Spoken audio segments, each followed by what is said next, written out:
Alors aujourd'hui, c'est parti pour un épisode que je veux faire depuis longtemps, parce que c'est un épisode qui va être inspiré de discussions que j'ai énormément avec des proches ou des questions qui reviennent souvent de mes clients. Et c'est une situation que j'ai personnellement pas du tout vécue, donc c'est vraiment ce que je vais vous partager aujourd'hui, c'est de la théorie. Ça ne veut pas dire que vous, si c'est votre cas, vous vivez les choses de la même manière que la théorie que je vais donner. Et donc le sujet qu'on va aborder aujourd'hui, c'est la maison parentale, si c'est une bonne idée de la reprendre ou pas. Et donc, c'est vraiment un sujet qui est hyper important parce que j'ai énormément de personnes qui reprennent leur maison d'enfance ou c'est une discussion que j'ai aussi avec des proches et ce sera aussi le sujet d'une interview. Donc, je vais faire venir une connaissance qui est plus qu'une connaissance, qui est même une amie, qui va venir vous parler de son expérience parce que ça fait 20 ou 25 ans qu'elle vit dans sa maison d'enfance avec sa nouvelle famille, évidemment, qui n'est pas... Enfin, c'est pas ses parents, quoi. Elle a créé sa famille dans sa maison d'enfance. Et donc là, c'est intéressant d'aller voir comment est-ce qu'elle vit, en fait, dans la pratique, toute la théorie que je vais vous donner aujourd'hui. Euh, donc, il y a énormément de choses à dire sur ce sujet et c'est un sujet un petit peu délicat. Alors, si vous n'êtes pas dans le cas, ça va pas du tout être délicat, vous allez trouver ça super intéressant. Si par contre, ce sujet vous touche et que vous vivez dans votre maison familiale, prenez du recul par rapport à ce que je dis aujourd'hui. Écoutez quand même cet épisode parce qu'il a énormément d'informations intéressantes pour vous et que ça peut vous permettre de comprendre certaines choses, de mettre le doigt sur certaines choses et donc de vous libérer aussi de certaines choses. Mais ne vous inquiétez pas, vous n'allez pas remettre votre maison demain, la vendre et voilà, la mettre sur le marché demain à cause de cet épisode. Loin de là. Mais il y a des choses qui sont vraiment importantes à comprendre sur cette énergie de reprendre la maison familiale et c'est un sujet qui revient tellement que je ne peux pas ne pas en faire un épisode de podcast, même si je me rends compte que je ne vais pas dire que je prends un risque en parlant de ça, mais c'est un sujet qui peut émotionnellement être très très sensible et donc je vais essayer quand même de peser un peu mes mots et de faire un peu attention à ce que je raconte. Mais voilà, sachez que ça vient vraiment de mon expérience et de la théorie. C'est pas pour ça que dans la pratique, pour vous, tout va être vécu exactement de la même façon. Avant de parler de la maison familiale, je dois parler d'un concept qui s'appelle la loyauté familiale. C'est un concept dont on parle beaucoup dans toutes les thérapies qui sont des thérapies transgénérationnelles ou dans une discipline qu'on appelle la psychogénéalogie. Donc pour ne pas parler chinois, parce que je sais qu'il y a des personnes qui connaissent tout ça, et puis il y en a d'autres pour qui c'est peut-être totalement nouveau, le transgénérationnel et la psychogénéalogie, c'est l'étude de comment l'histoire de nos ancêtres nous influence. Dit comme ça peut paraître un peu effrayant, mais en fait, c'est très, très, très logique. C'est hyper simple. Que nos ancêtres nous influencent, on le sait, puisqu'il y a il y a les maladies génétiques. S'il n'y avait pas des maladies génétiques, si nos ancêtres, et si leurs histoires et si leur vécu nous influençaient pas, on n'aurait rien comme maladie génétique. On reprend des gènes, on reprend des histoires, sauf que parfois, ça saute des générations. Donc on peut reprendre la maladie de notre arrière-grand-père alors que notre parent ne l'a pas spécialement et notre grand-parent non plus. Donc ça veut dire qu'il y a des choses qui se transmettent de génération en génération en termes génétiques. Et on a une étude qui a fait qui est vraiment révolutionnaire et qui nous aide aujourd'hui à travailler avec tous ces principes de transgénérationnel et de psychogénéalogie, c'est l'étude de l'épigénétique. L'épigénétique, c'est vraiment la science qui explique que on peut transmettre des maladies génétiques, ça, il n'y a plus besoin de l'expliquer, on le sait, mais qu'on peut aussi transmettre des émotions de génération en génération. Que de la même façon, ça peut se cristalliser dans la mémoire cellulaire et donc une émotion, un traumatisme, on va dire ça comme ça, qu'un arrière-grand-parent ou un grand-parent a vécu peut se transmettre de génération en génération. Et donc, pour vous parler de ça, j'ai quand même envie de vous parler de mon histoire personnelle qui, à mon avis, va parler à plus d'une personne et que je raconte pas tous les jours. Mais je pense que c'est important que vous sachiez que je me suis intéressée à tous ces concepts, pas pour rien évidemment, pas juste parce que j'ai lu un livre qui m'intéressait. Ça vient d'une expérience super personnelle qui est le trauma de l'abandon, qui est un trauma familial très présent dans ma lignée. Pourquoi ? Parce que ma grand-mère maternelle a été abandonnée quand elle avait 2 ans, ou en fait on ne sait pas exactement à quel âge, mais en tout cas elle a été abandonnée. Et quand j'étais petite, quand je suis née, j'ai très très vite montré des signes de peur de l'abandon. Sauf que mes parents n'étaient pas spécialement encore dans ces sphères de psycho-émotionnel, de thérapie, etc. Donc c'était un peu bizarre au début. Et ils ne se sont pas directement posé de questions. Mais le comportement que j'avais était assez interpellant dans le sens où dès que je ne voyais pas ma mère, j'hurlais. Et donc, moi, je ne m'en rappelle pas évidemment, hein, mais elle me dit toujours, tant que tu me voyais, que j'étais dans ton champ de vision, tout allait bien. Tu n'avais même pas besoin d'être sur mes genoux ou quoi que ce soit, tu pouvais aller chez tout le monde, tant que tu me voyais. Si tu ne me voyais plus, c'était les hurlements, mais vraiment hyper, hyper forts. Et donc, au début, elle a laissé passer, elle s'est dit, bon, c'est un enfant qui est dans les jupes de sa mère, quoi, c'est pas très grave, un de plus, un de moins, on sait qu'on est beaucoup à passer par là. Sauf qu'un jour, je suis arrivée à la crèche et j'ai commencé à parler. Et là, je disais toujours à ma maman, est-ce que tu vas revenir me chercher ? Je disais pas ça en mode maman, est-ce que tu vas revenir me chercher ? Je disais ça en pleurs, évidemment, en hurlant. Et donc, une fois, deux fois, trois fois, à un moment donné, ma maman s'est dit, il y a quand même un problème. Cet enfant ne comprend pas que je reviens tous les jours. Elle pense vraiment que je ne vais pas revenir. Et en sachant évidemment que ma maman étant la fille d'une maman elle-même abandonnée, elle avait aussi un peu cette sensibilité par rapport à ça et elle s'est très vite dit qu'il y avait un truc qui allait pas. Et donc de là, elle a rencontré les bonnes personnes qui lui ont parlé de thérapies comme la microkiné, comme la kinésio, etc. Et on a directement essayé de traiter ça.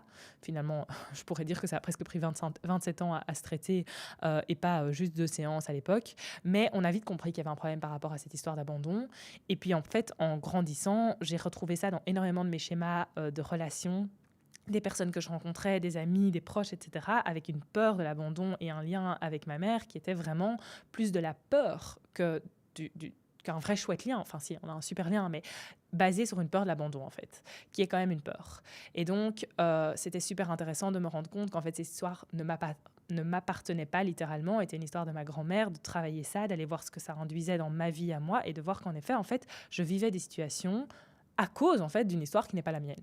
Et donc super super intéressant et c'est comme ça que je me suis pas seulement restée à ma grand-mère maternelle, j'ai aussi été du côté paternel, j'ai commencé à creuser et en fait j'ai compris que je portais énormément de charges qui ne m'appartenaient pas et j'ai fait un processus de libération et c'est là que je me suis rendu compte de la puissance de ces histoires de transgénérationnel, de psychogénéalogie et à quel point en effet on peut reprendre des charges émotionnelles de nos ancêtres. Ça c'est le côté transgénérationnel, mais en fait c'est encore beaucoup plus simple que ça. Si on sait qu'on reprend déjà les charges des ancêtres, imaginez ce qu'on reprend des parents qui sont même pas, je veux dire, qui sont encore là, quoi, qui sont avec nous. Imaginez en tant qu'enfant les croyances et les idéologies qu'on reprend de nos parents. Elles sont immenses.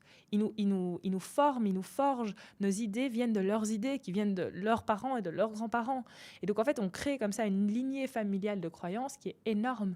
Et quand on commence à travailler ça, on se rend compte qu'en fait, par exemple, notre rapport à l'argent va dépendre de ce qu'on a reçu comme information de nos parents, qui eux l'ont reçu de leurs parents, etc., etc.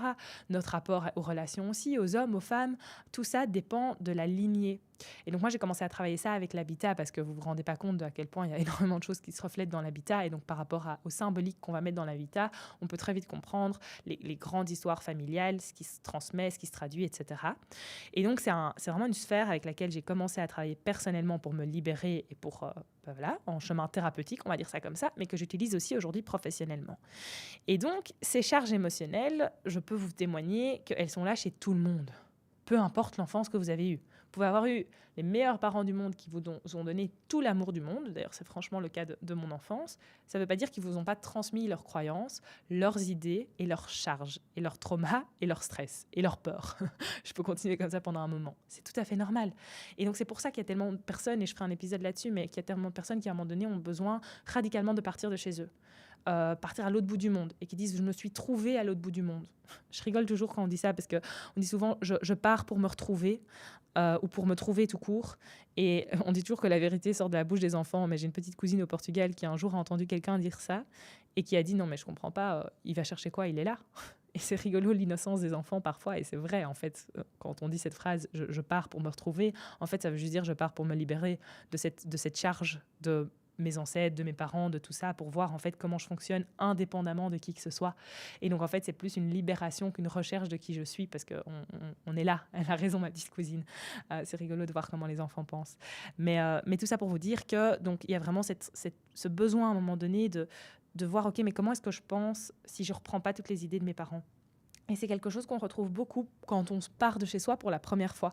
Donc, quand on est jeune, il y en a qui partent à 15 ans, il y en a qui partent à 25. Moi, je suis plutôt dans les tares.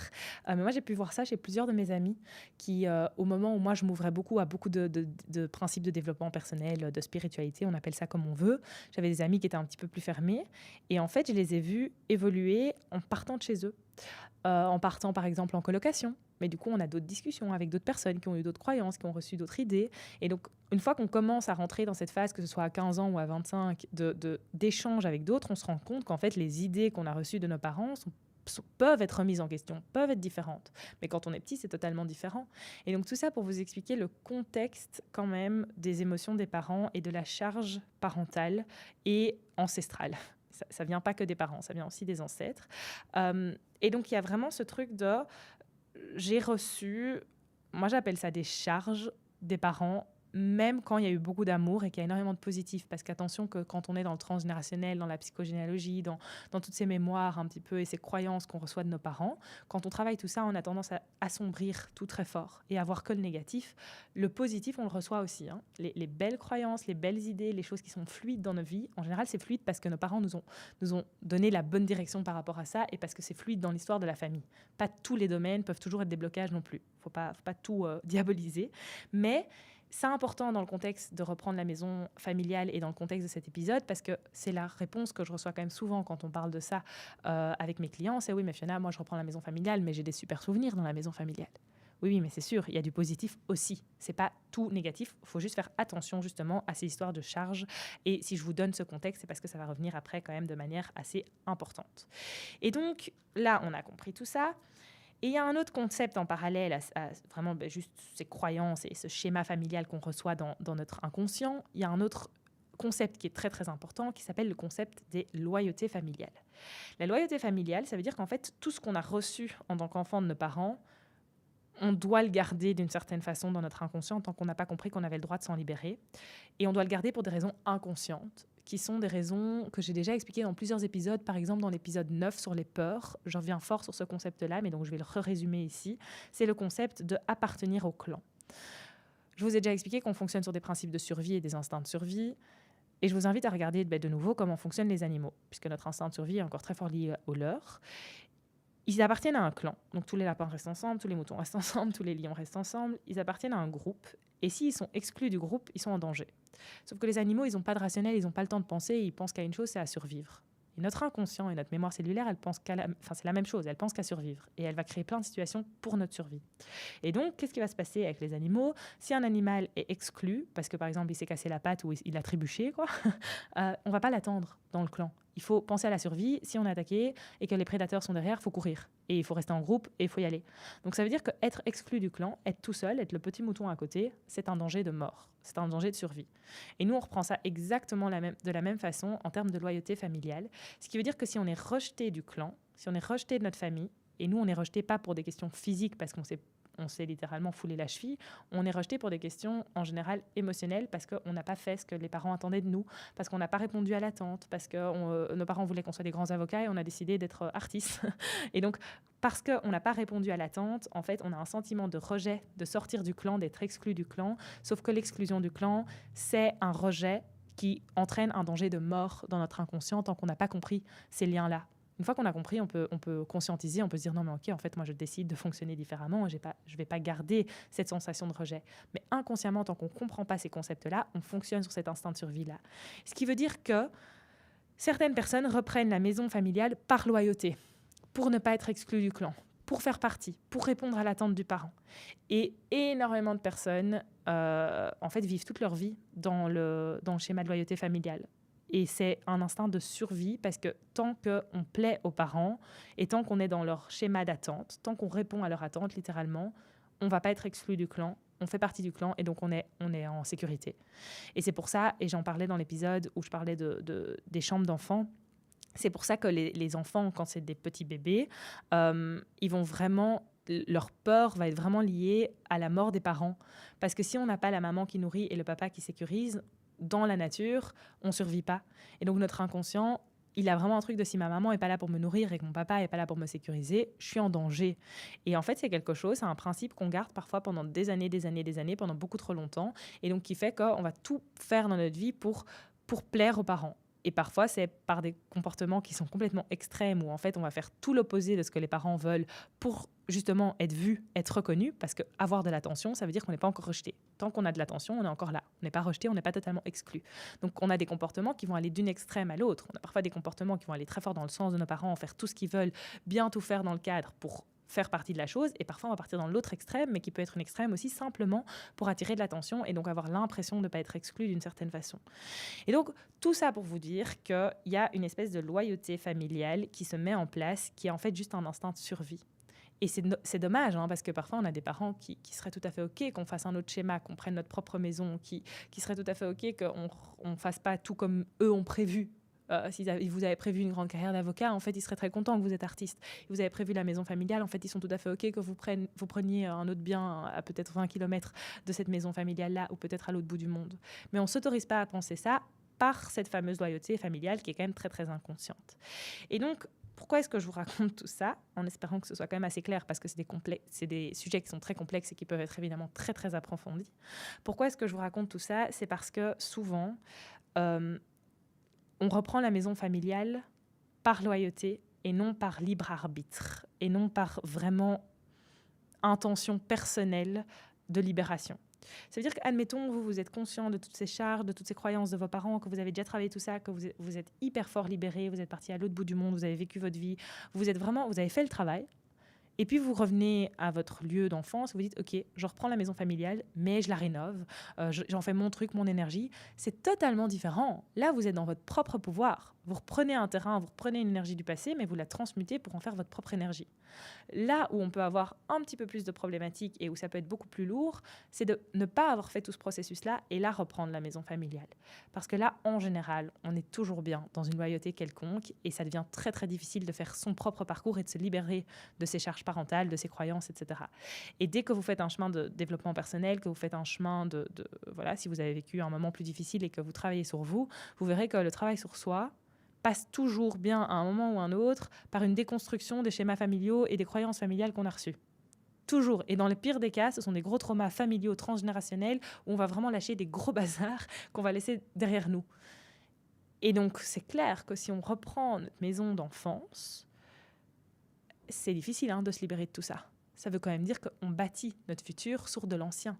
On bâtit notre propre histoire sur celle de nos ancêtres. Mais en fait, c'est déjà tout le problème, c'est qu'on reprend le poids de nos ancêtres. Et donc moi, j'aime bien l'image de... J'en ai beaucoup parlé dans l'interview que j'ai fait avec Valentine, vous pouvez retourner le voir, l'interview sur tout ce qui est transgénérationnel, etc.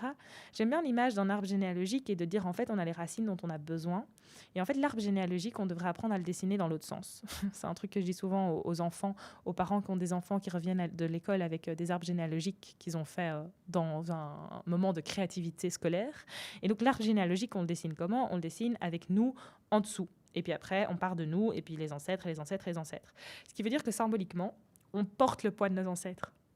C'est pas pour rien qu'on fait les arbres généalogiques dans ce sens-là. C'est pas pour rien qu'on porte autant. C'est parce que déjà, de base, dans l'énergie, on reprend toutes les histoires. Et donc, en se mettant en bas dans un arbre généalogique, en fait, c'est pas du tout juste. On devrait remettre nos racines, nos ancêtres en bas, parce que c'est nos racines et c'est ça qui nous a donné la vie, c'est ça qui nous a donné un socle et un ancrage. Mais on devrait se mettre tout en haut. Et puis nos enfants au-dessus de nous, pour que personne ne reprenne le poids et les charges des ancêtres. Et en fait, dans la maison familiale, c'est la même chose. On peut reprendre la maison familiale et la maison de notre enfance si c'est un socle, si c'est des racines, et non pas si c'est un poids. Et pour que ça puisse fonctionner et qu'on puisse vraiment vivre notre propre vie et être dans la liberté la plus totale et se libérer, enfin littéralement, de toutes ces charges, il faut déjà qu'il y ait un gros travail qui ait été fait, une grande prise de conscience pour pouvoir transmuter cette énergie et faire de cette maison plutôt un socle et des racines plutôt qu'une charge. Et c'est là qu'il y a tout un processus et moi, je n'ai pas de règles toutes faites à vous dire en disant ça, c'est une bonne idée, ça, c'est une mauvaise idée. Dans ce contexte-ci, je la garderai, dans ce contexte-ci, je ne la garderai pas. Mais il y a quelques lignes clés et quelques lignes directrices que je peux vous transmettre où je ferai quand même attention. Mais comme je disais au début de podcast, ça ne veut pas dire que c'est d'office mauvais. Ça veut juste dire que faites attention que si vous êtes en train d'entamer un processus où vous vous libérez de toutes vos charges familiales, transgénérationnelles, croyances, etc., qui appartiennent au passé, c'est un processus qui ne va pas avec être dans votre maison familiale. C'est comme si vous faites un chemin, mais dès que vous rentrez chez vous, vous êtes dans le passé, tout le temps. Et donc, il faut faire vraiment très attention où il faut transmuter l'énergie et vraiment rénover le lieu pour qu'il vous appartienne à vous et que vous sentez que c'est vous et que votre inconscient n'associe pas ce lieu à votre enfance tout le temps. Parce que là, ça va être dans le passé, dans le passé, dans le passé. Et on le sait en attendant, être dans le passé, ça n'apporte pas grand-chose pour le futur. Le passé est important pour créer un socle et expliquer là où on est et comment on fonctionne, mais on ne devrait pas retourner dedans tous les jours, tout le temps, tout le temps, tout le temps. Donc, je vais vous donner quelques exemples que j'ai vécus avec des clients où là, on voit et on comprend à quel point il fallait faire attention. Et là, on a vraiment mis des choses en lumière qui étaient super importantes. Le premier exemple, c'est C'est une jeune femme qui m'appelle pour revoir un lieu dans sa nouvelle construction, revoir une pièce spécifique parce qu'elle trouve que son architecte n'a pas fait quelque chose de très, très correct. Enfin, elle se rend bien compte par rapport à mes stories Instagram qu'il y a un problème avec cette pièce. Je crois que j'avais dû parler d'un mauvais positionnement. Elle s'est dit, zut, c'est exactement ce que mon architecte a proposé. Je vais faire appel à Fiona pour vérifier. Et donc, je vais voir sa maison et sa maison était encore en ruine totale. Et donc, elle me montre cette pièce en 3D en plan. Et je la regarde et je fais, mais j'ai l'impression qu'on est en train de parler d'un truc qui va avoir lieu dans 1 an et demi, 2 ans. Est-ce qu'on ne peut pas regarder quand même le lieu dans sa globalité là aujourd'hui? Quels sont les objectifs? Vous en êtes où? Je commence à faire ma consultation en posant des questions beaucoup plus larges évidemment que juste la pièce pour laquelle elle m'appelle. Et en fait, très vite, je me rends compte que l'énergie de ce lieu est complètement bloquée. Alors, je ne parle pas d'énergie en termes de subtilité, je parle juste en termes de fluidité du projet. Elle m'explique que les architectes ne lui répondent pas, que les entrepreneurs ne lui répondent pas, que ça fait déjà 6 mois que le projet est à l'arrêt, si pas plus. Et en fait, ça avance pas. Et donc, je lui dis, moi, je veux bien qu'on regarde la pièce pour laquelle tu m'as appelé, mais en fait, si ça avance pas, ça sert à rien. Il faudrait qu'on comprenne pourquoi est-ce que ce projet est bloqué, pourquoi est-ce que c'est pas fluide. Un entrepreneur qui répond pas, c'est pas grave. Mais 2, ça commence à être beaucoup. 3, ça commence à être beaucoup trop. Ça veut dire qu'il y a un blocage quelque part. Ça me fait un peu penser à la référence, je sais pas si je peux dire ça sur podcast, mais ça me fait un peu penser à Autuche quand il dit on peut perdre une carte mais pas 15 cartes, on peut perdre 2 cartes mais pas 15 cartes. C'est un peu pareil, on peut avoir un entrepreneur qui répond pas, mais on peut pas avoir tous les corps de métier qui nous foutent des vents. Ça veut dire qu'il y a un problème quelque part, que l'énergie n'est pas fluide, que ça stagne. Et donc je commence à lui poser des questions sur ce lieu de vie pour comprendre en fait que le problème, il est émotionnel. Parce que le lieu correspond à quelqu'un de sa famille qui est décédé il n'y a pas longtemps et de qui le deuil n'a pas été fait. Et donc, en fait, elle a elle-même, avec son propre foyer et sa famille, parce qu'elle n'était pas seule, il y avait un enfant dans l'histoire et un mari, elle a repris la maison de, de la personne de sa famille par loyauté, pour garder sa mémoire, pour se dire, en fait, le deuil n'était pas fait parce que c'était une mort super brutale et que c'était pas du tout prévu. Et donc, en fait, on s'accroche au lieu en se disant, je vais reprendre le lieu, je vais reprendre la maison, comme ça, je continue à la faire vivre au travers du lieu. Sauf que dans le projet de cette maison, c'était de tout rénover, de A à Z. Donc tout rénover, ça veut dire mettre une nouvelle énergie, ça veut dire créer sa propre vie de famille et transmuter cette énergie. Donc en fait, c'est une super bonne idée de tout rénover. Sauf qu'elle, inconsciemment, se sentait super coupable de rénover ce lieu-là parce qu'elle avait l'impression du coup de trahir la personne de sa famille décédée et trahir sa mémoire. Et donc en fait, c'est elle, énergétiquement, qui bloquait le projet parce qu'elle se sentait coupable de réinvestir ce lieu de vie. Et donc, en fait, il y a eu tout un travail émotionnel à faire, tout un travail thérapeutique à faire sur le deuil, sur l'acceptation du deuil. Et c'est seulement une fois que ce deuil a été fait que la vraie décision est arrivée sur table. Qu'est-ce qu'on fait de ce lieu de vie? Est-ce que c'est juste pour elle de vivre dedans avec sa propre famille et de créer sa propre histoire dedans ou pas? Et la réponse était non. Ils ont trouvé un autre bien et c'est super et tout s'est super bien passé. Et voilà, la maison, ils ont fait ce qui était juste à ce moment-là pour tout le monde. Mais finalement, la finalité de l'histoire, c'est qu'en fait, elle se tenait à ce lieu-là, elle s'agrippait quelque part à ce lieu-là parce que le deuil n'était pas fait et pour garder la mémoire de la personne de sa famille décédée plutôt que pour écrire sa propre histoire.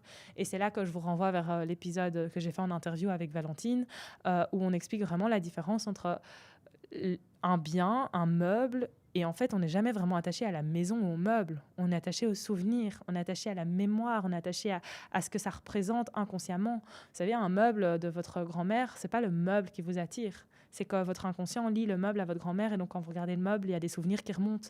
Et c'est ça qu'il faut travailler, c'est d'aller voir, ok, qu'est-ce qui est intéressant pour moi de garder parce que j'ai transmuté l'énergie et donc c'est du positif, et qu'est-ce qui est en fait une charge. Et quand vous faites ce travail de transgénérationnel et de vraiment de psychogénéalogie, vous allez vous rendre compte qu'il y a des personnes dans votre lignée de qui vous reprenez beaucoup plus les traumas que d'autres. C'est pas pour rien que vous allez, je sais pas moi, j'ai un frère, il a repris beaucoup moins la problématique d'abandon que moi, alors qu'on a la même grand-mère.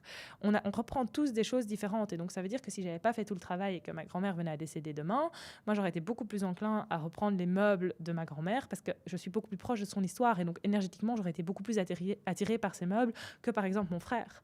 Et donc ça montre aussi qu'il y a vraiment juste des meubles et des maisons et des biens qu'on garde non pas parce qu'en fait c'est le bien en lui-même et le matériel qui compte, mais c'est tout ce qu'il y a autour. Et donc, il y a tout un travail émotionnel à faire pour voir est-ce que c'est positif ou pas. Et c'est pas parce que vous reprenez une charge et un trauma, donc je reprends l'histoire d'une grand-mère qui a été abandonnée, que vous n'avez pas aussi plein de bons souvenirs et que quand vous pensez à votre grand-mère, vous pensez automatiquement à l'abandon. Certainement pas. Je suis sûre que si c'est le cas, vous pensez à plein d'autres choses. Moi, quand je pense à ma grand-mère, je pense à tout sauf à l'abandon. Mais mes cellules et mon inconscient et mon transgénérationnel et les charges que je porte et les libérations que je dois faire sont quand même en lien avec cet abandon-là. Et donc, c'est ça qui est parfois difficile, c'est de trouver l'équilibre entre est-ce que je suis en train de transmuter l'énergie, qu'en fait c'est du positif, ou est-ce que même si j'ai des bons souvenirs, c'est quand même une charge que je reprends et que je garde chez moi. Ok. Un autre exemple, c'est parfois des enfants qui vont reprendre, j'ai eu ça aussi récemment, des enfants qui pensent à reprendre la maison familiale. Et alors, il y a même une entreprise familiale dans l'histoire. Quand il y a une entreprise familiale, c'est un petit peu comme l'agence, et vous voyez bien la série L'Agence Netflix, j'ai fait un épisode là-dessus, l'épisode 7. J'ai une collaboratrice avec qui je collabore souvent, vous pouvez aller voir, Jenny, qui sur les réseaux s'appelle By Esprit Naturel, je mettrai son lien en description. Elle parle beaucoup de psychogénéalogie et de toutes ces histoires transgénérationnelles, et elle explique ça de manière très très fluide et très très... Franchement, si ça vous intéresse, allez la suivre parce qu'elle fait ça super bien.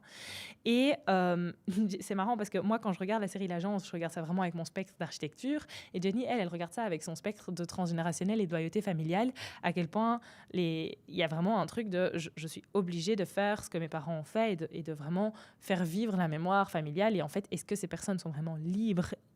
Pas sûr. Il y a quand même une charge transgénérationnelle et une charge parentale assez intense. Et en fait, quand on a comme ça une entreprise familiale, je reviens à l'histoire de l'attente du parent. C'est parfois l'attente inconsciente du parent que l'enfant reprenne l'entreprise familiale. Et du coup, l'enfant reprend l'entreprise familiale par loyauté, par peur d'être exclu. Mais tout ça est super inconscient. Donc l'enfant, il va être persuadé qu'il est super content de faire ce métier et de suivre la trace de son parent ou de ses parents. Et donc, il va se convaincre en fait lui-même que c'est la bonne voie. Mais parfois, après, il y a une énorme crise existentielle vers 30, 40, 50 ans en disant, mais en fait, c'est pas du tout ce que je veux faire. C'était que de la loyauté familiale, mais c'est pas toujours nommé, c'est pas toujours conscientisé. Et donc, il faut faire attention aussi à cette transmission de maison comme transmission d'entreprise je veux continuer à faire vivre la mémoire de la famille, le prestige de la famille, tout ça. Et ça, je retrouve aussi beaucoup dans des familles où la maison a beaucoup de cachets, où la maison représente beaucoup la réputation de la famille. Et donc, la maison, ça peut être parfois des maisons où il y a le cabinet à l'intérieur, où il y a le cabinet d'avocat dans la maison, où il y a je sais pas moi, il y a un magasin ou un commerce. Et donc, c'est un peu le nom de la famille. Et donc, un enfant va reprendre la maison parce qu'il faut quand même pas que ça parte. Il faut garder tout ça, il faut garder ce lieu. Mais alors là, c'est vraiment pas toujours juste, quoi. Et c'est là qu'il faut trouver les bonnes nuances. Et ça, j'en ai quand même pas mal des exemples comme ça. Donc tout ça est quand même très, très délicat et pas toujours facile de voir exactement où on va, ce qui est juste ou ce qui l'est pas.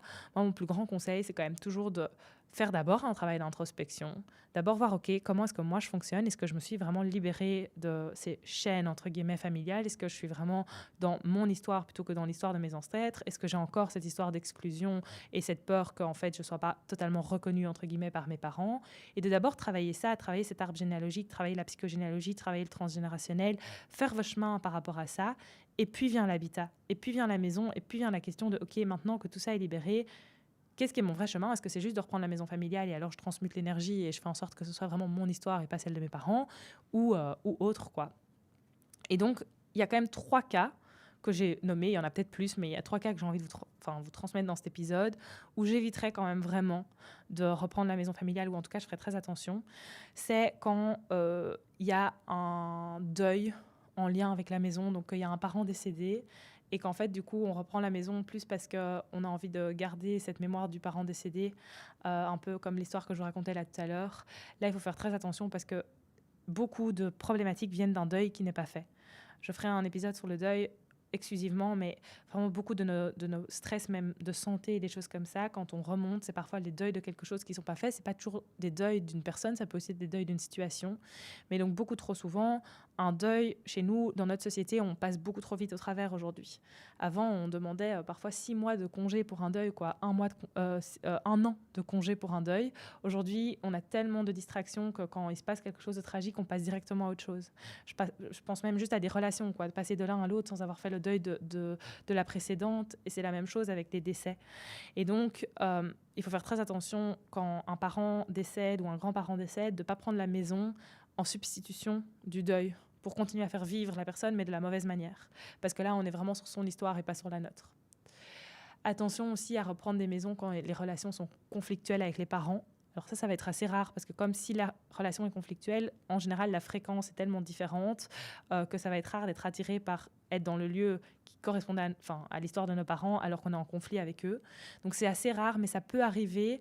Rappelez-vous, au début, je vous expliquais qu'il y avait une extrême et l'autre extrême. L'extrême de je veux faire tout comme mes parents veulent que je fasse parce que comme ça, je ne suis pas exclue. Et l'autre extrême de je fais tout à l'opposé parce que comme ça, j'ai l'attention de mes parents. Et si j'ai l'attention, ça veut dire que je ne suis pas exclue parce que sinon, ils ne me donneraient pas de l'attention. Donc, il faut faire juste attention parce que si on est plus dans ce schéma-là, d'en fait attirer l'attention par des potentiels comportements extrêmes, on va dire ça comme ça peut aussi être un moyen de rester dans cette énergie familiale. Et alors, peut-être que la maison familiale pourrait devenir un intérêt, mais je le ferais, dans ce cas-là, j'essayerais d'éviter, quoi.